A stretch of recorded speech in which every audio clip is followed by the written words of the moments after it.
Ella, welcome to Podcastina. Hi, thank you for having me. Of course, thank you so much for coming on to the show.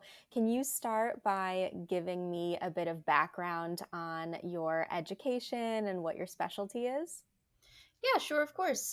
So I got my bachelor's of science in applied exercise science kinesiology at the University of Michigan. I'm currently a master's student in health and human physiology at the University of Iowa.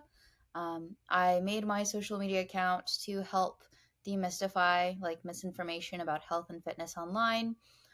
Everything that I say is basically it's based off of my training and how to read the literature. I don't really represent any university or anything like that, but um, and I don't represent anybody from the university, but that's like just my usual disclaimer. Um, and yeah, I've been working in research laboratories for about 2 years now, and that's kind of my background. I stumbled upon your page as you were deconstructing a video of Sebum, who people may or may not know as a multi Mr. Olympia champion, and it was about carbohydrates. And so maybe we can start with getting into some of the frequently misinterpreted fitness myths that you see going around. Which ones do you see that you're like, hey, this is actually dangerous information? Yeah, so I definitely would say that the CBUM misinformation is probably it's probably not dangerous. It's mostly just the hyper. It's what you see a lot in the fitness industry, where it's like hyper fixated, a little bit too focused in on like very minutia details that don't matter when you take into context the entire physiology of the body. Something that a grad student who was like helping me out a while back told me is that physiology is the study of all the things that happen in the body, while like molecular biology or chemistry may focus in on one reaction. And that's something you see a lot. Like a lot of fitness influencers will hyperfixate on one reaction and forget to acknowledge that there's other things that go on in the body.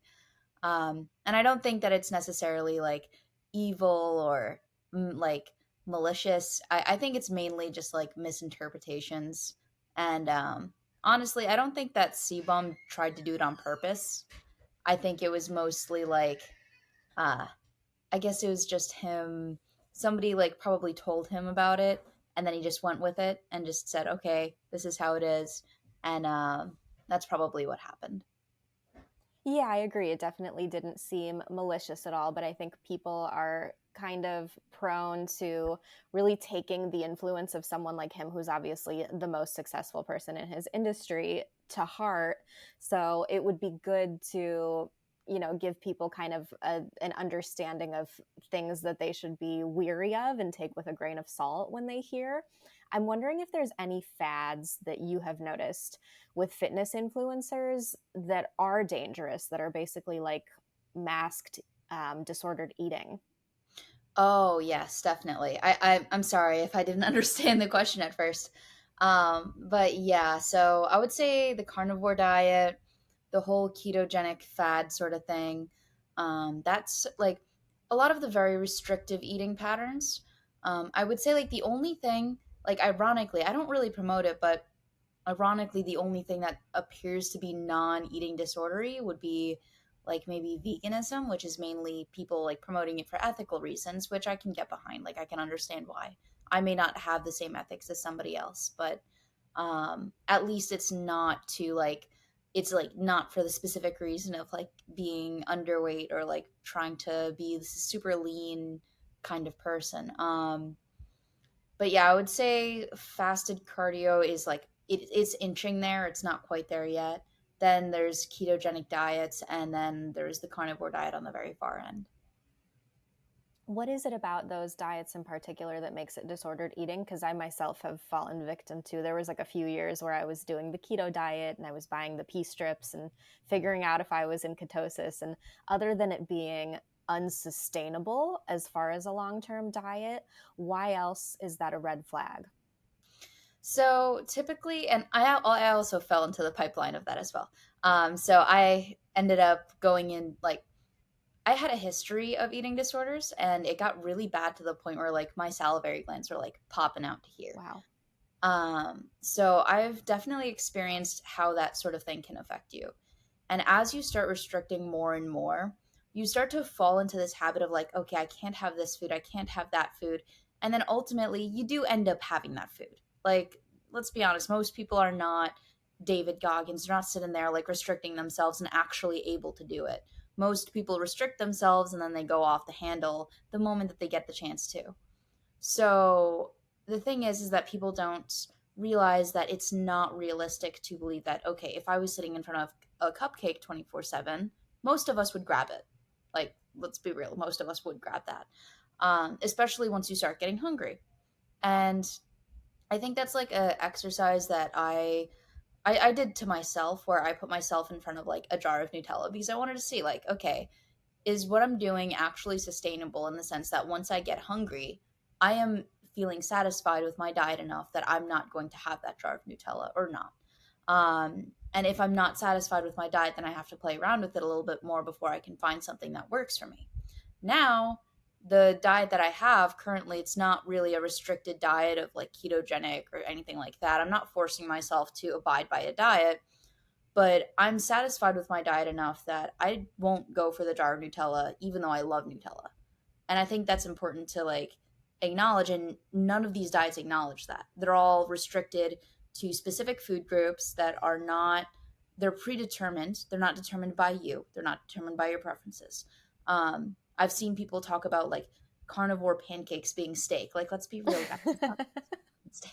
That's not a pancake. It's just steak.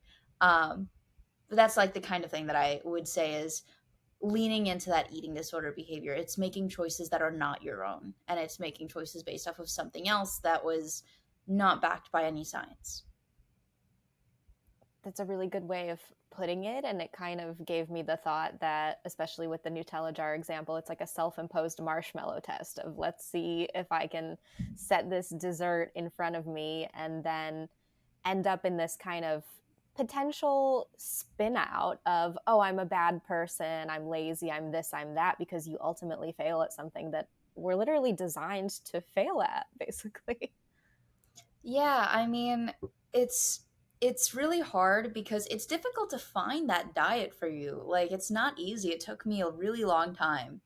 That being said, I am super like a little bit. I don't want to call myself OCD because I'm not diagnosed, but like I very much love my organization. I like my schedules.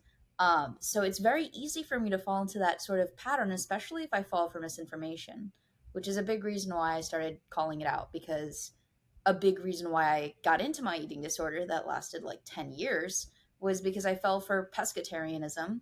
Then I fell for the, not the ethical veganism, but just like health veganism. Then I fell for ketogenic diets. And then I fell for the super high volume, low calorie diets, which were actually was actually really bad for me because it was giving me a lot of acid reflux. And it took me a while before I was just like, okay, well, I'm just gonna find what I like to eat, and then I'll eat that instead of forcing myself to do this like stupid diet. Are there fitness influencers that you do like, and are there ones kind of off the top of your head that people should avoid in general? Yes. So I would say that So He Fit. There's Dr. Jalen. I want to say Jalen or J Lee. I don't remember the username off the top of my head, but there's also Docless Fit.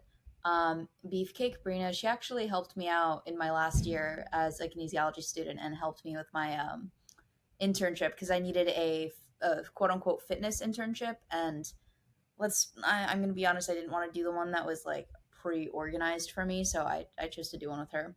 It was absolutely fantastic. I would say that Dr. Ids has some pretty good health advice. Let's see, Andy dietitian. I want to say it's Andy. It's either Andy does health or something, or Andy dietitian. But she's a registered dietitian. She is fantastic. There's Food Science Babe, not to be confused with Food Babe or whatever her name is. Um, let's see what else. I have a few different. I'm just like running off the top of my head of Mhm. like some of the creators who they back what they claim. Oh, Morticia, she's fantastic science content. Yeah, her as well. That's awesome. What are the tells that people should look for when they're figuring out who to follow and who they should write off as not scammy necessarily, but whose advice they should kind of be weary of? So there's three levels to it. There's the influencer who literally is just it's the trust me bro people. I would just write off anybody who is just like trust me bro and has absolutely no evidence for whatever they're claiming, like not in any one of their videos, not in any one of their like captions or stories or anything like that. They legitimately just kind of parrot off what other people say. I would avoid that very like heavily just because it's very difficult to tell what they're saying is either trust me bro or is actually based in any sort of science. That's one level of it. The next level I would say is people who interpret the scientific literature in ways that are either clinically irrelevant, and I could get into what that means. um, and then also people who kind of just pop up random animal studies without any sort of human evidence or a lot of um, no mention of like actual physiology of like what's going on because a big part of science is like what is going on and why is it happening. So if somebody can give both of those answers in whatever they're talking about, especially if they're responding to like a piece of misinformation, that's always fantastic. And that's what I would classify as ideal. It's not always going to be perfect, but definitely having sources, definitely acknowledging like, okay, does this actually apply to you or me? And then also acknowledging, I guess, the nuances there. So like absolutism is also something to be avoided. I've done it a couple times, so like that. I guess that's also another one is if they correct themselves. Correcting themselves is always a fantastic quality to have. Um, Nobody should be afraid of being wrong. We're all human, so Yeah, I agree. That's a really good flag if someone accidentally posts something and then comes back and was like, hey, FYI, I messed up and here's the real truth of the matter. I would like to get into the weeds of what it means to misinterpret studies. yeah, so the thing is that not all studies are going to be good studies. The thing is that the definition of good and bad is very subjective and it depends on who you're talking to. For me, I really emphasize statistical power and effect size, and that just basically means how statistically significant is this effect for you.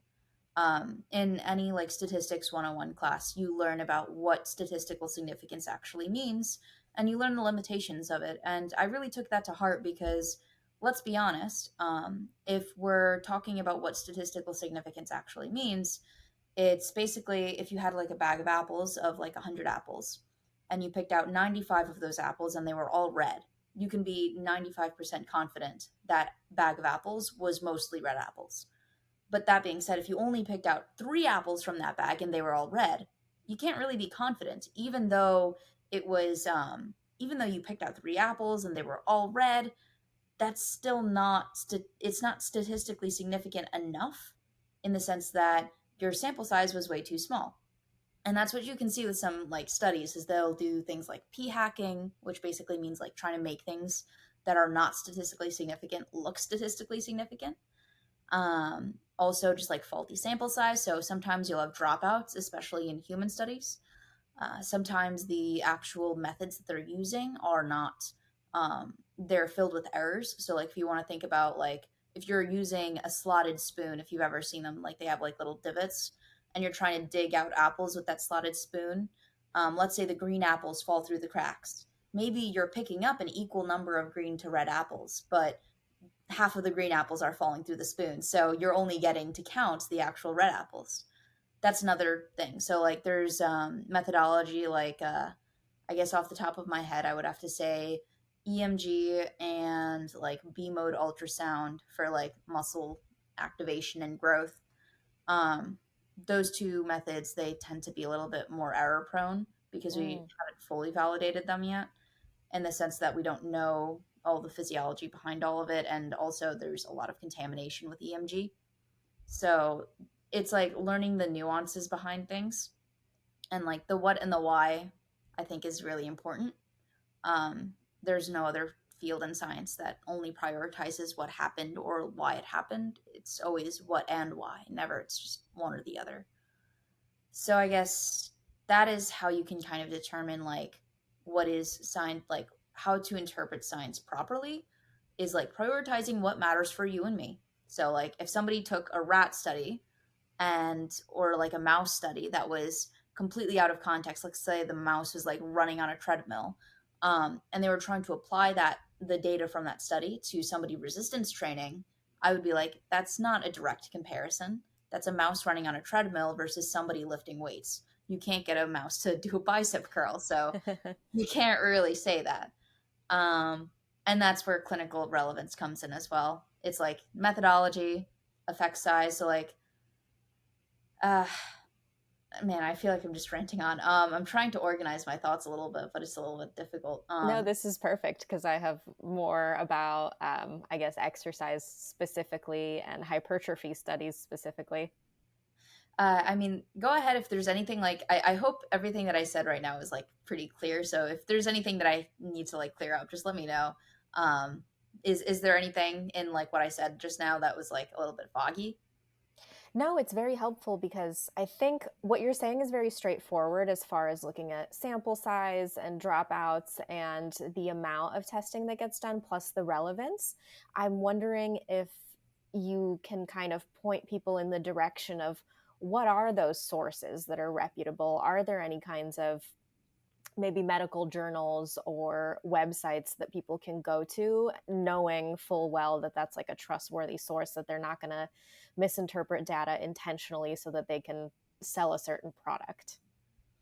I mean, it's kind of unfortunate because all the data is kind of published on the same database. So like good and bad, all you're gonna find it all in the same place. The real thing is so when you download a paper from like PubMed or PMC or something like that, especially like the free access articles from like ResearchGate, you can look at the very top by the title of the article, and it'll tell you what journal it is. Typically, it's either on this side or this side of the very top of the research page if it's like that. Um, and so I guess for the people who are just listening to this, the top right or the top left corner, you'll see the article's name or the journal name. Sorry, not the article name. The journal name next to the article name.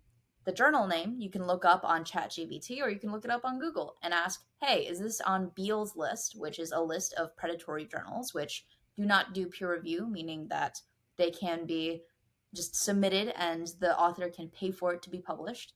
Typically, you'll also find spelling errors and other issues in these articles because they have not been peer reviewed. So, for example, in this one meta analysis by Pelland on muscle hypertrophy and volume, there was one study that was included in this analysis that was published in a very likely predatory journal. It wasn't on Beall's list, but it had like 5 spelling errors. So clearly not peer reviewed if it had a spelling error on it was a, I believe it said pack fly instead of peck fly. Um, so that's like one telltale sign that a journal is not good or a article is not good. That the journal allowed something to be published with a ton of spelling errors, a ton of mistakes. Um, Another thing would be if there's multiple variables in the methodology. So when you're trying to isolate for training frequency, training volume, the amount of reps you're doing, you only want to have one variable that's changing.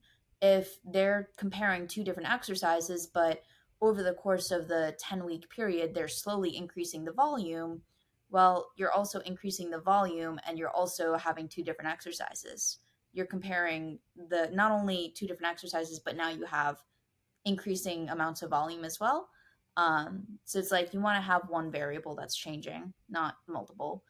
And I guess in other circumstances, it would be like diet as well. Like if they're eating the same things that they normally eat, you want to try to like as you can't really control for it that well with human literature.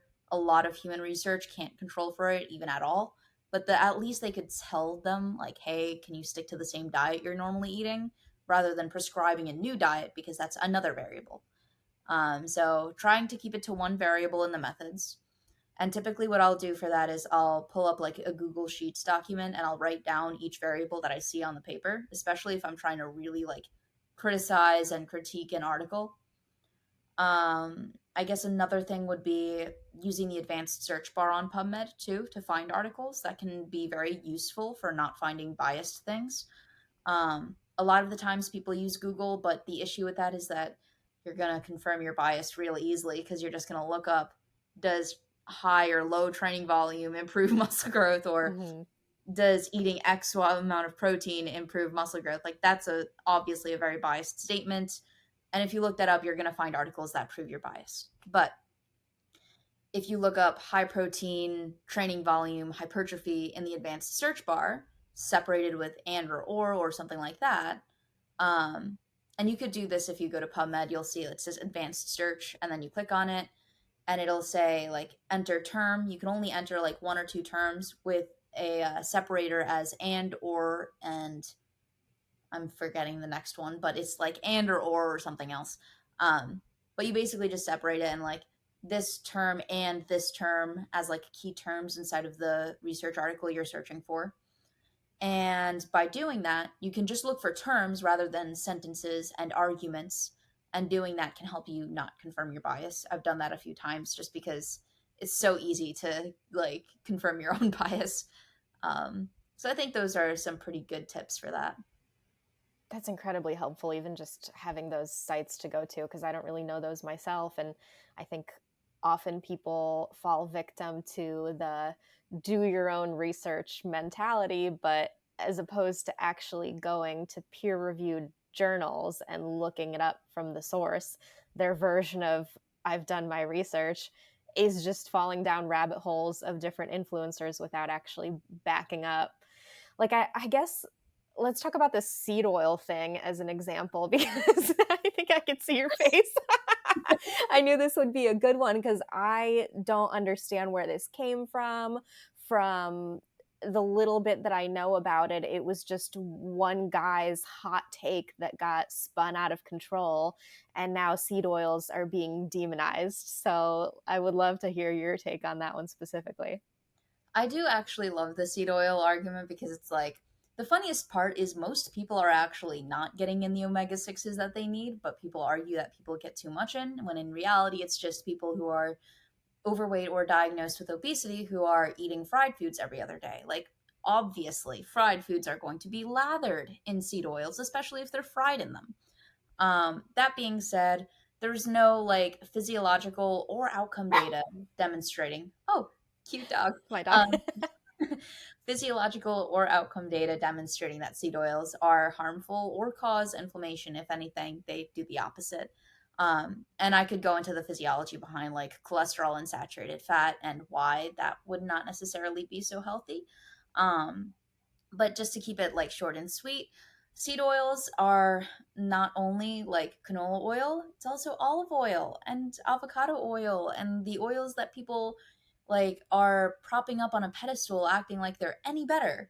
When you compare it in like meta-analyses and meta-analyses of randomized controlled trials, even, which are like very high quality literature, and I guess that would bring me to like the hierarchy of literature as well. So, as I said, most of the research that you're going to find is on the public medical database, otherwise known as PubMed. Whether or not the article is peer reviewed, you just check the journal, and then you can look that up. And if you're unsure, then that's a telltale sign if there's like spelling errors, things like that, as I said. So, once you can confirm that the article has been peer reviewed, or is at least in a reputable journal. The three off the top of my head that are the most reputable is Nature Journal, Cell, and uh, Nature Journal, Cell. I don't know if PLOS is a high impact journal, but I like PLOS. They do a lot of physiology research. PLOS. Though basically, once you confirm that the journal is at least reputable, then what you can do is you can double check what kind of article it is. So the hierarchy of literature is technically two hierarchies smashed into one for a general hierarchy. But you can divide it into raw data, which is randomized control trials, cohort data, and observational data, animal and in vitro data, and then expert opinion and anecdote or case reports. And also case series go into that as well. And then there's also summarized data, which actually case series would go into that. But case series, review articles, narrative review articles, commentary. I guess you would also say some anecdotes, depending on whether or not they actually like cite an article or if they're talking about their own data. Meta-analyses and systematic reviews go on top of that. If you combine the two, meaning all of your raw data is really high quality, you can combine the two hierarchies and you get systematic reviews and meta-analyses on the top, meta-analyses second, systematic reviews third, randomized controlled trials fourth, observational data is like somewhere in between there. I don't remember all the like specific names there. Animal and in vitro studies, and then anecdote on the very bottom. Um, and you can kind of gauge whether or not the research that you're looking at is high quality. The highest quality research we have on seed oils is meta-analyses of really high quality randomized control trials, and they all seem to point to canola oil being healthy, if not healthier than olive oil. So it's interesting piece of misinformation that is propagated, and you're 100% right. It literally just started because some dude decided to say his hot take. And there's no evidence to suggest like the omega-6 to omega-3 ratio. A lot of omega-6s are actually essential, and we don't actually get a lot of them from other foods. A friend of mine, his name's Nutrition Narc on Instagram and TikTok. I believe he calls himself Blake as well. But Blake, he was doing this experiment with omega-6s, and he was like, I'm having trouble getting all my omega-6s in. What do you recommend? And I'm like, the best source is canola oil. And he's like, but if I didn't want to do canola oil, could I do walnuts? And then when I told him to go try it out, he's like, damn, I would have to eat a lot of walnuts to hit this. So I guess that kind of goes to show like seed oils, not necessarily the enemy, can be a part of a healthy diet. Obviously, if you're frying your foods, probably not the healthiest thing. Yay, we've laid it to rest. I figured, and I also, with what very little knowledge I have on this, figured anecdotal would be at the bottom of the chain of study, I guess, validity. I think what's happened with seed oils, and people are going to feel silly about it down the line when it's figured out, is it's kind of having its moment right now, the same way that red meat was getting demonized 10, 20 years ago, because it's kind of the same when you look at the people that are eating a lot of red meat because they're eating a ton of cheeseburgers from McDonald's. It's like, that's not what's making it unhealthy. You have to look at the big picture and see what their whole diet is. So it's exactly what you're saying. If it's a ton of fried food and that's why you're getting seed oils all the time, it's like it's the fried food that's bad for you. It's the lifestyle that comes with eating fried food and fast food and just like something that you can pop into the microwave or pop into the air fryer. And we all do it a little bit, I guess, but that's really the big picture of why it's unhealthy. So it is really silly to see something like that get demonized the way that it has. And also, I guess a little fun fact, air frying your food is one of the healthiest ways to do it, aside from like microwave. And I know, ironic, microwave. Um, but I actually was very interested in this because I am planning on going into cancer research and cancer biology. So I've got some like understanding of it. I also was the weirdo who decided to take organic chemistry in our last year of college, like an idiot. But I love organic chemistry, so I learned all about polycyclic aromatic hydrocarbons and all that other fun stuff. So that's like my type of thing. That being said, like I do think that the as much as the red meat thing got a little bit of out of hand to an extent, yeah, like honestly, I feel like it did get a little out of hand. Like people just completely promote saying like, okay, avoid it like the plague. I think that it can be a part of a healthy diet. I just think that people have taken it one step too far nowadays with the carnivore diet. Um, because that's also something to mention is like saturated fat and cholesterol are not healthy and they're not necessary in your diet. They don't augment your health. And it is something to limit. It's not something to eliminate from your diet. It's just something to like pay attention to. Especially if you do have a predisposition to like high cholesterol, it's very important to pay attention to that. But yeah, your body can't just self-regulate eating excessive amounts of red meat for way too long. But on the same note, your body can still handle it to an extent for most people, obviously, for those genetics. That's an exception. But yeah, I mean, the way that it's kind of propagated, the whole cholesterol doesn't affect your blood cholesterol myth is a little out of hand, in my personal opinion. And with the carnivore diet, it's like, where are you getting fiber? Where are you getting different vitamins that you also need to function? Like, yeah, you're loading up on B12 and amino acids, but like, we need more than that. I do think that for the majority of people, the answer is probably to be well rounded, to have all sorts of things on your plate, like all sorts of different colors. Yeah, and the thing is like the butyrate that you get from, I guess I would have to start this off with a little bit of context. But so fiber contributes to your gut microbiome. It's one of the only things that do. I don't understand where the carnivores got gut microbiome benefits from butter. Um, I genuinely don't know. But basically, fiber contributes to your gut microbiome through feeding your gut microbes, which in turn create butyrate, which are short chain fatty acids.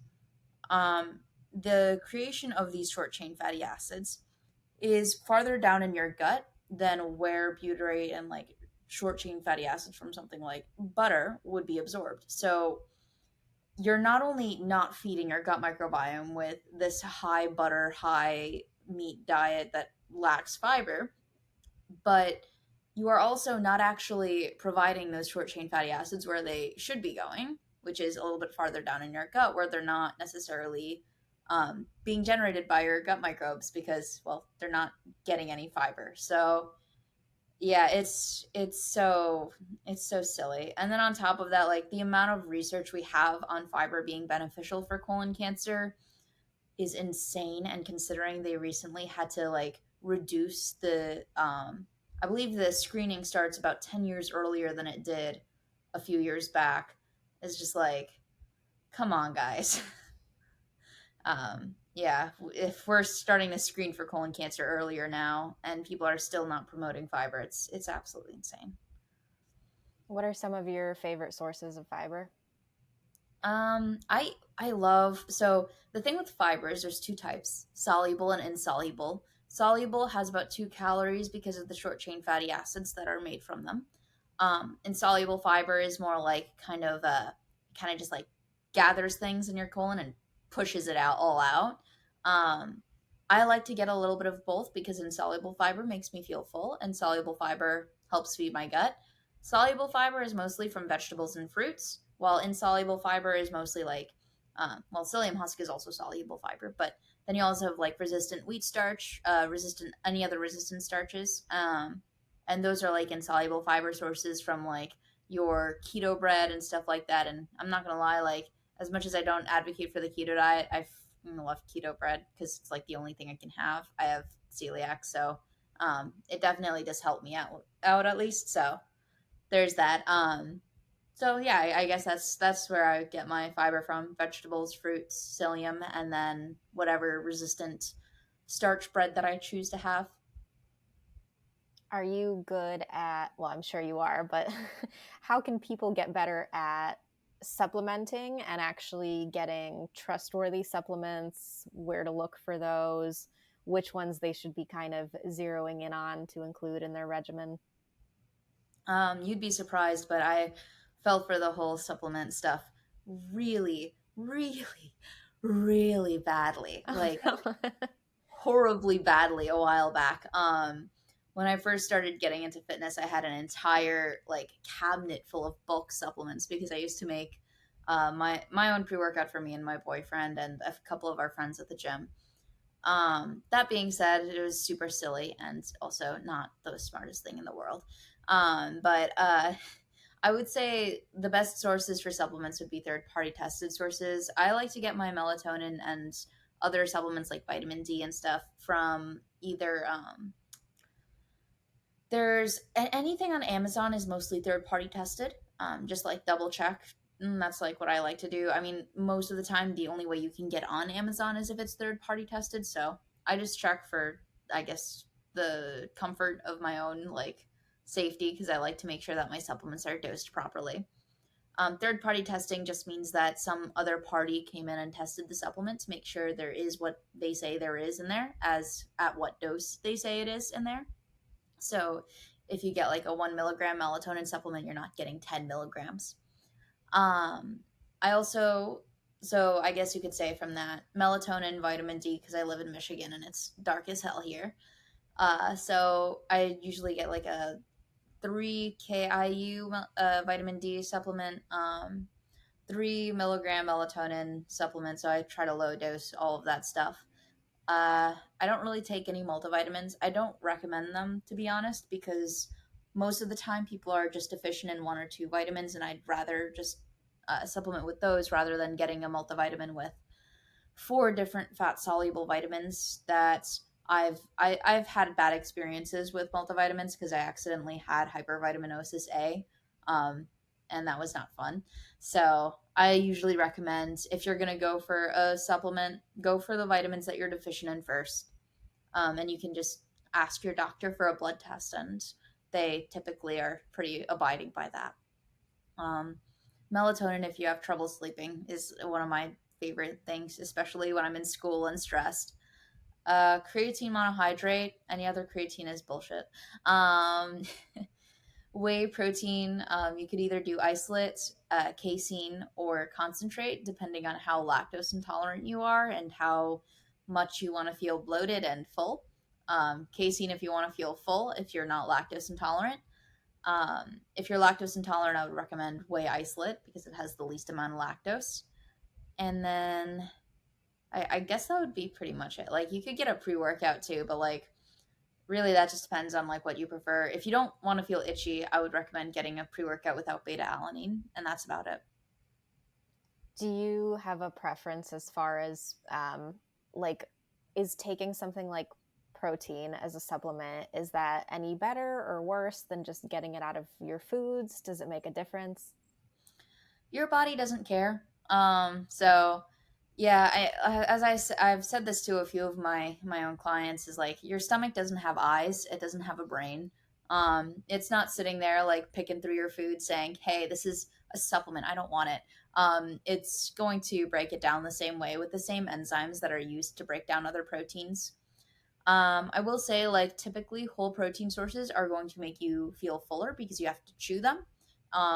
But if you're throwing protein powder into like a baked good and you're chewing that, that's pretty much the same thing. So I'm not too like ultra processed foods get a really bad rap. But like they get a bad rap for a good reason because a lot of ultra processed foods are bad, but I feel like whey protein is one of those few processed foods that are not necessarily as bad as people make it out to be. And honestly, it's the same thing as protein you get from like milk or cheese or something like that. That's really good to know because it's so hard to hit those numbers if you're a person who's into any kind of bodybuilding and training and you've got this mindset that, oh, I need to eat my entire weight in protein. Also, I guess let's go into that for a second. Is that true? If you're trying to really put on significant muscle, do you need to eat your entire weight in it? I will say for me personally, because I have like the appetite of a cow, it's really easy for me to. I hit like 1.5 grams of protein per pound of body weight. I love Wow. protein.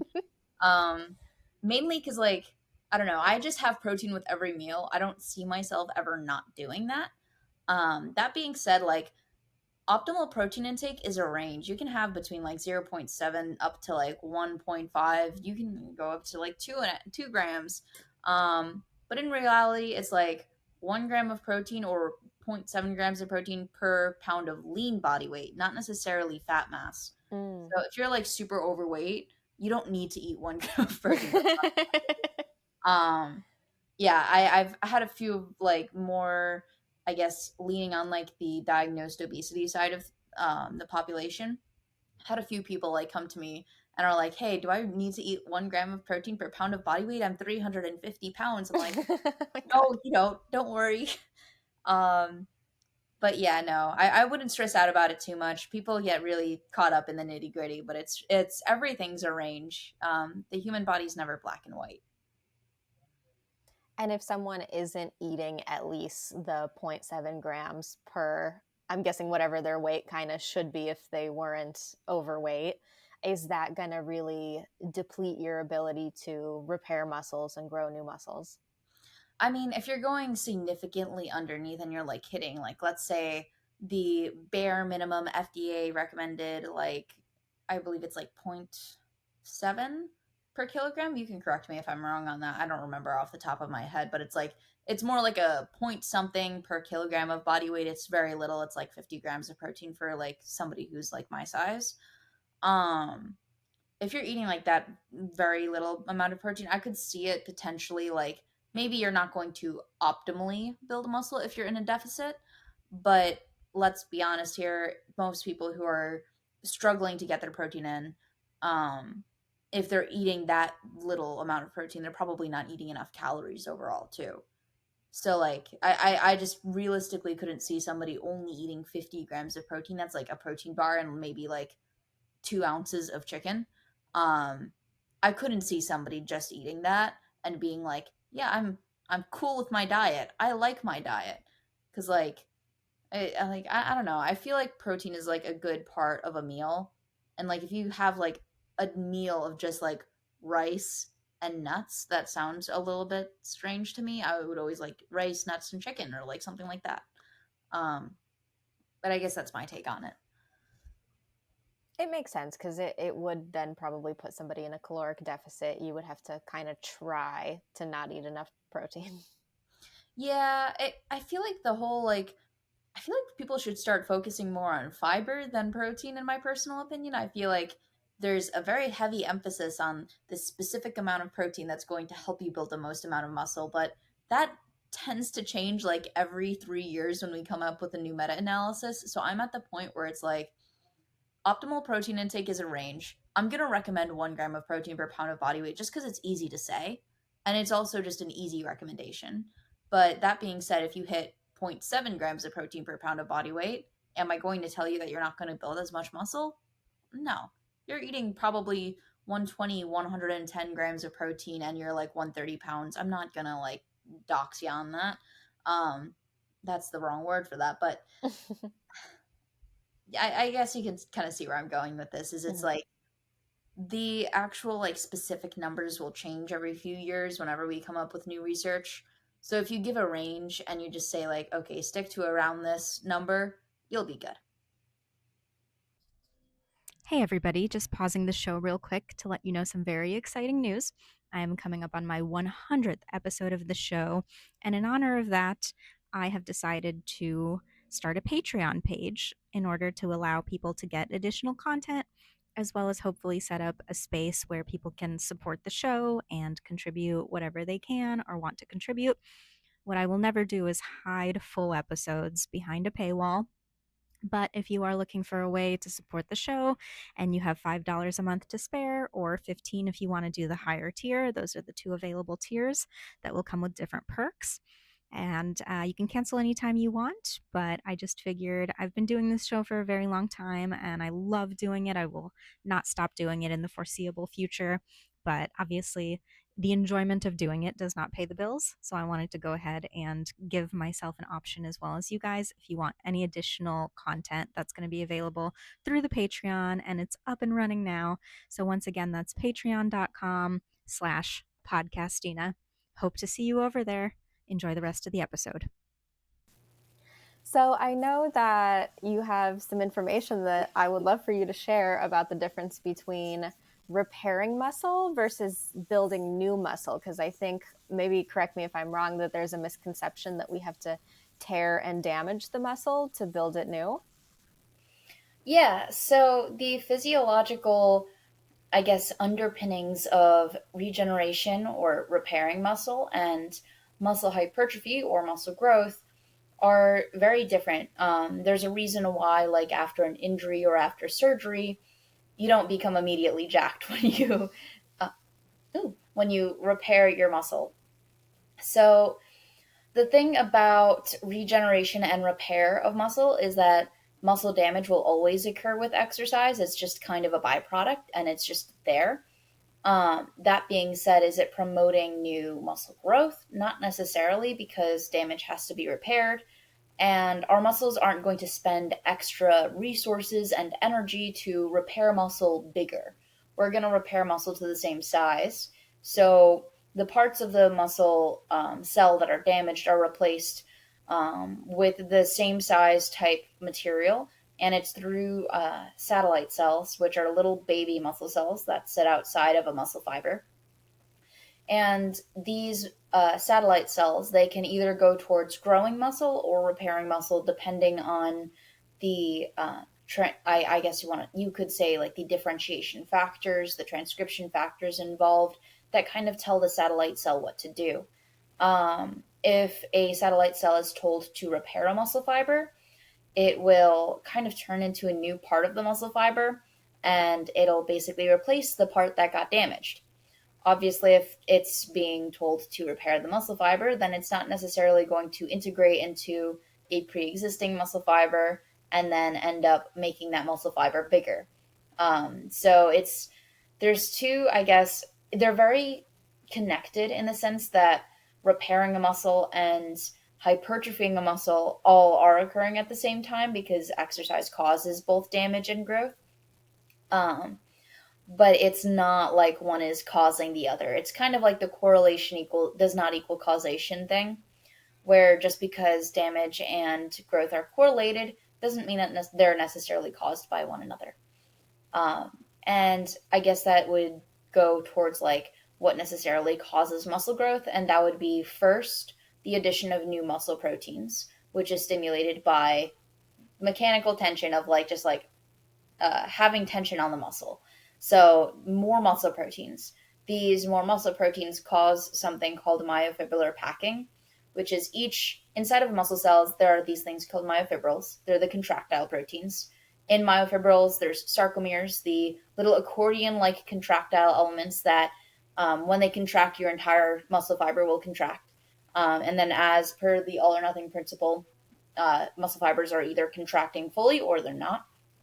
And so these myofibrils, when you add in more of them, they start to, I guess, pack together, almost like an overflowing suitcase. And then at one point, you're going to need more space. So you're going to need another suitcase. And that's kind of where that satellite cell comes into play, where that satellite cell is basically the new suitcase. And it provides another space for those myofibrils to begin packing again. And then you add in more suitcases over time, and at a certain point you just run into a wall where you're kind of like an older person and you're not going to grow as much muscle anymore. But that's like going into the prospects of aging, which is an entirely different topic, but that's kind of the idea of how it works. That's so fascinating. So, almost like these satellite cells are the messenger saying, hey, this person's continuously lifting more weight than the current amount of muscle can support. So, let's build a larger support system, if I'm understanding correctly. Yeah, and it takes a little while before you start adding in those new satellite cells. We just kind of use satellite cells as, I guess, a larger marker because it's like easier to see. Like when you're looking under like a microscope, if you see like one, I guess, muscle biopsy has more satellite cells after a certain amount of time, then yeah, that could be a little bit of a telltale sign. But there are always limitations to muscle biopsies, so it's interesting to see how far research has gone in that area. But if you'd like, I could send over like there's this one review that describes this really well. The differences between it's like satellite cell dynamics, the differences between muscle regeneration and muscle growth or muscle hypertrophy or something. And it does a really good job of like talking about the differences between like how satellite cells act during regeneration versus hypertrophy. And like all of that can also go towards like what is muscle memory and like how are our muscles built. So like all of that can kind of come into play, which is why I love satellite cells. I think they're so fascinating. My mind is blown, and I wonder if this is related or if this is something you've thought about. I often think about the difference between someone who's really, really strong versus someone who's like really, really jacked. Because are you familiar with Anatoly, the fitness influencer janitor guy? So if Mm-hmm. anyone doesn't know, he looks inconspicuous when he's wearing this like janitorial suit, and he doesn't look that big. And then he comes and he'll like deadlift 600 pounds and, blow the minds of all these like massive, massive dudes that are standing around. And I wonder, like, what is it about gaining a ton of strength, but then your body doesn't necessarily get as big as you would think it would get? So the thing about strength, and this is one of the biggest misconceptions in muscle hypertrophy, because a lot of people they separate strength and hypertrophy as if they're not interconnected. I'm almost, oh, I would almost be 100% sure that that individual has gained muscle over the course of their training lifetime. And it's quite literally impossible at a certain degree to not gain some muscle, because the more muscle proteins you have, the more muscle fiber force that muscle can produce. So each muscle fiber can produce more force the more muscle proteins it has. If you want to think about it like your muscle fibers are like chains and they're pulling on two boulders, the boulders being your bones. The more chains you have, the stronger those chains are going to be able to pull the boulders together without the chains breaking or getting injured or something like that. So, muscle hypertrophy is almost necessary for strength to an extent. However, the thing is that strength also depends on neural adaptations and leverages and so many other variables. So, as much as strength and hypertrophy depend on each other, strength also has other variables that it can adapt to. So if somebody has really good leverages for bench press or deadlift, that's a very big one. Good leverages for deadlift. I actually have some decent leverages for it, but it's like long arms, shorter legs, especially if your torso is a little bit shorter and you just like kind of look like a monkey. Mm-hmm. Um, the monkey build is actually a very big prominent factor in how much you can deadlift. And then getting really good at moving that weight. So let's say that janitor, he works in that gym and he's deadlifting like every day. He's getting really good at deadlifting and just getting good at a movement pattern and coordinating your body. Like learning how to move your muscles is surprisingly very important in your strength. And you could build no muscle at all and make neural adaptations and still get stronger, but in reality, you just got better at recruiting your muscles and moving your muscles. And that's a big reason why like you'll see there's one meta-analysis, the Pelland meta-analysis, where hypertrophy seems to be super affected by proximity to failure, which training closer to failure means more mechanical tension, more myofibrillar hypertrophy, more actual like growth of myofibers, all that fun stuff. So that explains why hypertrophy is affected by training to failure, but strength is not. And the reason why it's not is most likely because of neural adaptations. If you do a movement a lot and you're not getting tired because you're not training to failure every time, you're going to get really good at that movement and you're going to look stronger. Oh, that's really fascinating because that kind of, so if someone is training calisthenics, they don't need to train it to failure unless they're trying to go for hypertrophy. Like, I mean, that's a really big reason why some people who are like it's a SBD type training style, like squat, bench, deadlift, and powerlifting.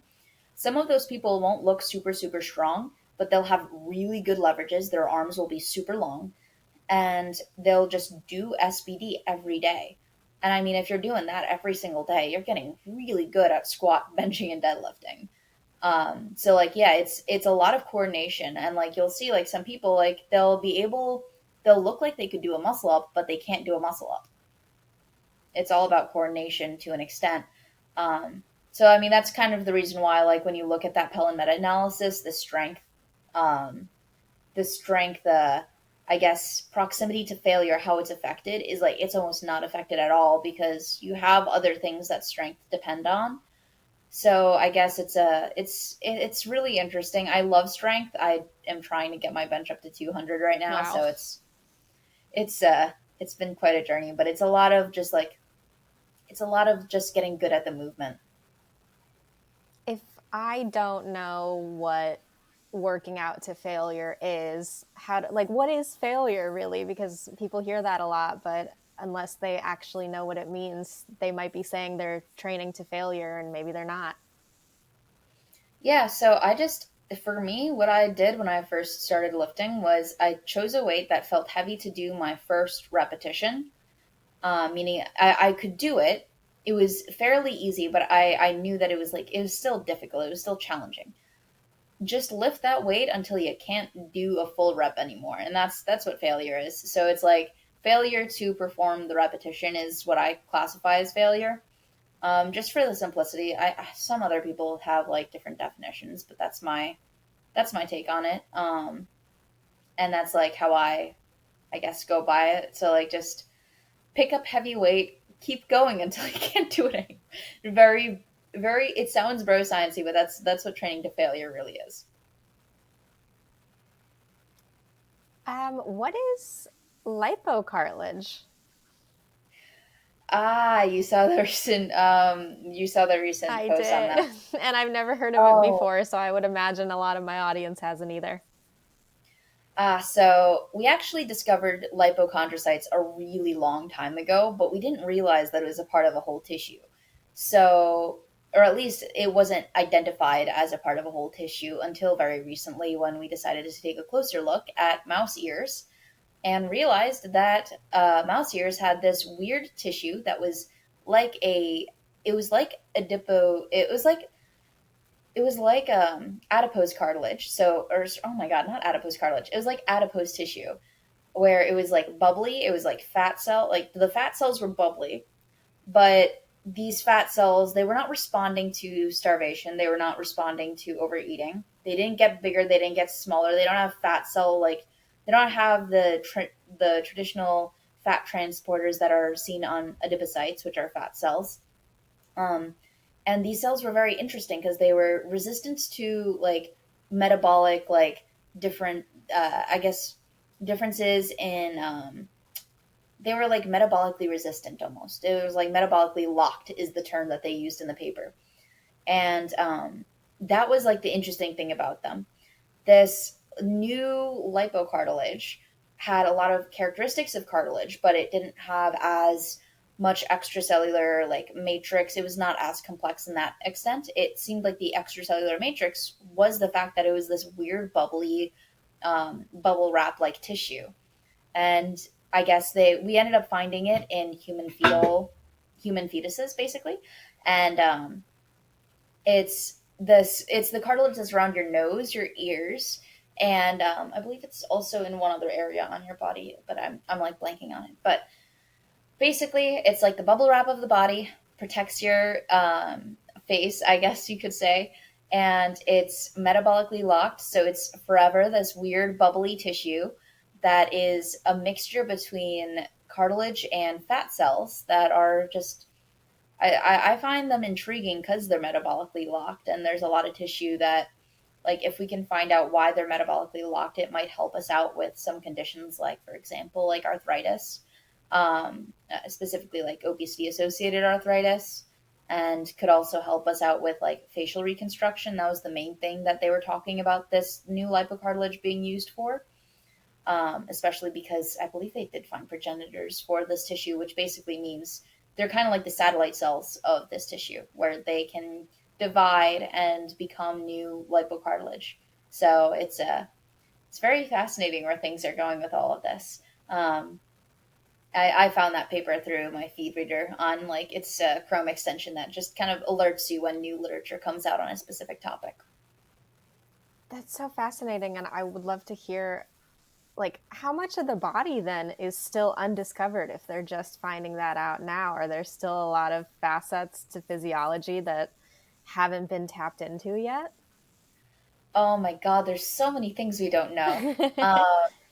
We're actually there's one area of biology that is trying to make synthetic cells. We have gotten a long way of making these protocells by understanding evolutionary biology, and it's so fascinating to see like there's a review paper currently talking about like how we can like mimic cell division, and like we're basically making life in a petri dish. It's so cool. And there was a I believe it was a couple of years ago a new hormone called colicin which regulates endogenous cholesterol production in response to dietary cholesterol, kind of demonstrating how dietary cholesterol does indeed impact blood cholesterol. But this hormone was new. We actually don't know the opposite version of this hormone, the hormone that would promote more cholesterol being created, from what I've read. If there was a new hormone that came up, if somebody could like politely DM me on that, I'd love to read about it. But yeah, like discovering new hormones, discovering how our cells divide, new tissues. There's so many things that we don't know. Like a lot of the structures that we know of, and like a lot of the cells that we know of, are part of like the larger structures. Like we know like liver cells exist, obviously, and we know like how intestines exist because like back in the day we would just dissect human bodies and that's how we learned about it. But when you go on to like the microscopic level, it's there's so many things that are not known. Is there anything that you've learned about cholesterol specifically that you wish everybody knew? That LDL receptors are like one of the few ways that cholesterol that we consume can actually leave our bloodstream, and that dietary cholesterol it goes through this cycle of being broken down and built back up by our liver. First, it enters our bloodstream through the lymphatic system on our left subclavian vein, and so, like, we digest the cholesterol, it goes through our intestines, it circulates through our lymphatic system up to our left subclavian vein, enters the bloodstream. Boom, you have dietary cholesterol in blood as a chylomicron, which is this little cholesterol package. This cholesterol package gets digested and then it gets rebuilt as very low density lipoprotein. Then it gets broken down again into intermediate density lipoprotein, gets built back up again to low density lipoprotein. So it's this breaking down and built back up, but dietary cholesterol still enters the blood. It's still getting broken down. It's still getting metabolized and broken. Like our muscle cells and fat cells metabolize the triglycerides in these molecules, not the cholesterol. So the cholesterol remains and still sticks around. Um, and the only way to clear it out of our bloodstream, this dietary cholesterol, which eventually becomes low density, is through LDL receptors, a little bit of HDL, but HDL can still oxidize. So it's like there's, in the same way that there's a U curve in terms of like cardiovascular risk with LDL. Too low is really bad, but it's really hard to have too low LDL. And then too high LDL is really bad as well. Same thing goes for HDL. And once it does oxidize, it can't really be cleared out, and LDL oxidizes in the it doesn't really oxidize like it doesn't oxidize once it's in the bloodstream. It oxidizes in like the endothelial like area. Trying to explain this as non-complicated as possible, but basically the blood vessel wall. So LDL that cannot be transported out is able to be shuttled into your bloodstream, and then it's not transported out. And if it oxidizes, or if it is oxidized, then it risks triggering inflammation, triggers atherosclerotic plaque, and that's what leads to heart disease. So, like, I guess the main takeaway would be when you eat cholesterol, it does go into your bloodstream, and before it goes into your bloodstream, if it gets oxidized, yes, you are increasing your risk of cardiovascular disease. And there's not really like you can't really like undo that. Like that's not let's not promote like you only get one heart, so it's so important to not increase your risk. I say that just because I'm literally working in like cardiovascular disease right now, so it's something that I've read about, and I also have family members with cardiovascular disease. So like let's not increase the risk. So not good. But yeah, It's such important knowledge because so many people are kind of all over the map as far as taking notes on cholesterol seriously, not taking it seriously, being like, oh, it's high genetically, which I've been guilty of doing that myself. But I think it's an important thing for people to pay close attention to, just because, as you're saying, we do just have one heart and we do need to take care of it. And especially if people aren't maybe doing the work on the other end to really get their like VO2 max up and work out and, be mindful of what they're eating. physical activity is so important. It's so important. So yeah, 100%. Well, I have one last question and then I'll let you go because I saw that Yerba Mate, commercially produced, might have a little danger to it. Can you speak to that? Because I drink that stuff. All good. Yeah. So the reality here is like if you're drinking it on a regular basis and you're always drinking it, yeah, maybe pay attention to like maybe make it at home, make your own like batch of like cold yerba mate, and obviously don't drink it at 60 plus degrees Celsius because that's like I actually have I'm like I'm in the population of people who drinks really hot liquids like a complete idiot. But like drinking really hot liquids, it's not a direct carcinogen, but it does very, very, very, very, very, very slightly increase your risk of esophageal cancer, especially if you're exposed to other carcinogens in your life. So, for example, if you live with somebody who smokes, that's also a really big issue there and is more likely to cause cancer if you are living with somebody who smokes, because your cells are not only dividing more, but they're dividing more under, I guess, the pressure of that introduced carcinogen or mutagen. And that's like where the actual risk is like if you're exposing yourself, if you like vape or if you smoke and you are also drinking hot liquid, that's the real carcinogen. It's not just the hot liquid, or it's not just this one thing here. Obviously smoking and vaping is like the number one carcinogen, but like it's mutagenic, so it's like there's a difference between promoting cell division and promoting mutations in cells which do lead to cancer. So it's like that's that kind of difference there. For yerba mate specifically, a lot of commercially produced leaves are going to be smoked. And when you smoke Mm. anything, processed meat being smoked, you can introduce polycyclic aromatic hydrocarbons, which, if they aren't brewed properly in the product, they can leach into the product. Specifically, benzoapyrene, I don't remember if it's benzoafluorine, but there's a few other benzo polycyclic aromatic hydrocarbons. How they interact with your DNA is they basically steal, they bond to your DNA and they steal bonds that should be within your DNA, and they break it apart. That's like how polycyclic aromatic hydrocarbons form DNA adducts. Adducts being like little bonds that they steal away from your actual DNA, breaking it off, and therefore the DNA is going to be mutated a little bit. There's ways that we can repair these mutations, but of course our bodies don't catch it all the time. So if you want to stay as safe as possible, either I would recommend like make sure you're not around somebody who smokes. That's like the number one thing. The second thing would be try to make it at home if you can. The third thing is like try not to drink it at a hot temperature, and that's about it. Like honestly, the only reason why I brought it up was because he was recommending it as a replacement to a Monster Mm-hmm. Energy drink, which is like, how are you gonna like say that Monster Energy drink is a carcinogenic drink when you're recommending something that has the potential to be? Like, dude. But yeah, I don't think it's as big of a deal. I didn't want to make it too big of a deal, so I made that follow up video on it. Amazing. Well, thank you so much. This has been such a valuable conversation. Please plug everything that you want to promote.